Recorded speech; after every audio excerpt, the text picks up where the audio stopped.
When you combine a group of divers who probably shouldn't be there to begin with and investigators who believe the divers are there to commit a crime, you end up with more questions than you do answers. When I started researching the story, I found conflicting reports and details that were missing or contradictory. That is until I reached out to people who know what happened, and then it all became clear.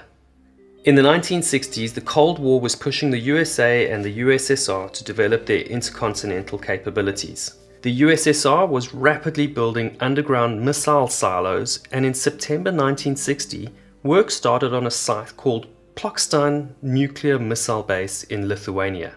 Now, this is the first of a long series of inaccuracies and questions surrounding the story. In one report, this is the site of a tragic accident where one cave diver lost his life, but in other reports, the diver dies in Latvia, which is another country altogether. It turns out he died in a military base similar to Plokštain, but in Vainoid in Latvia, and it was built at around the same time. There is far more information available on Plokštain, which is converted into a museum, so I've used this information to paint a picture for you.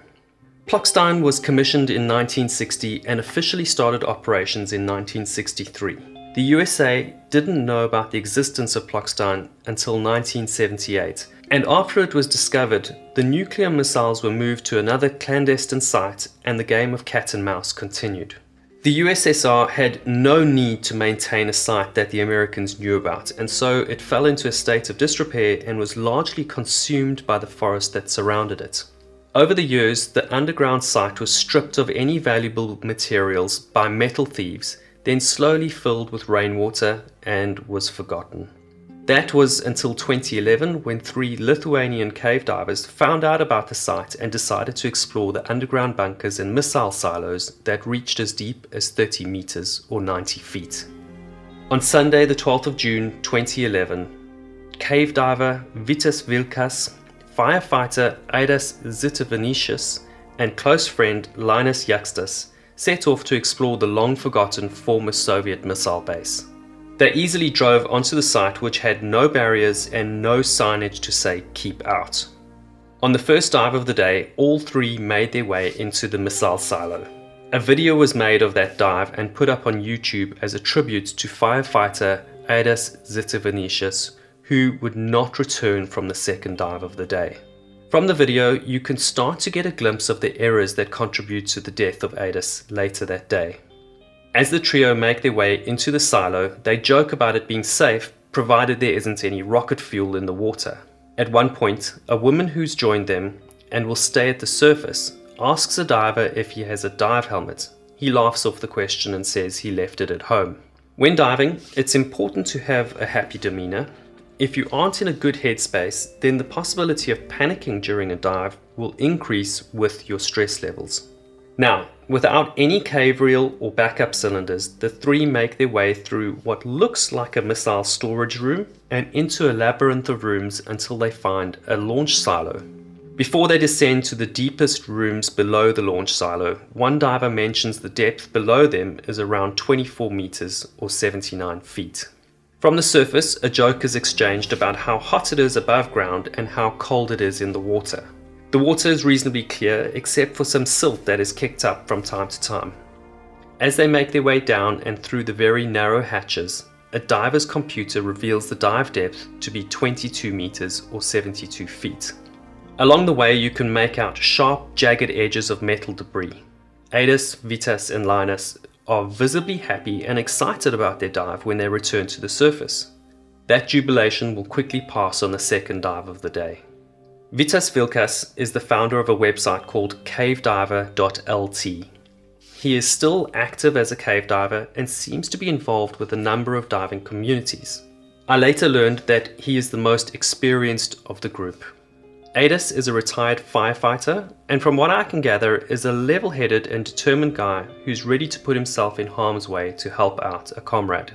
I can't find any information on Linus, which leads me to believe he's probably the most inexperienced of the group. I've been told that he doesn't do much diving anymore. In the second dive of the day, Adis and Linus will enter the water without the more experienced cave diver Vitas, and Adis will not return.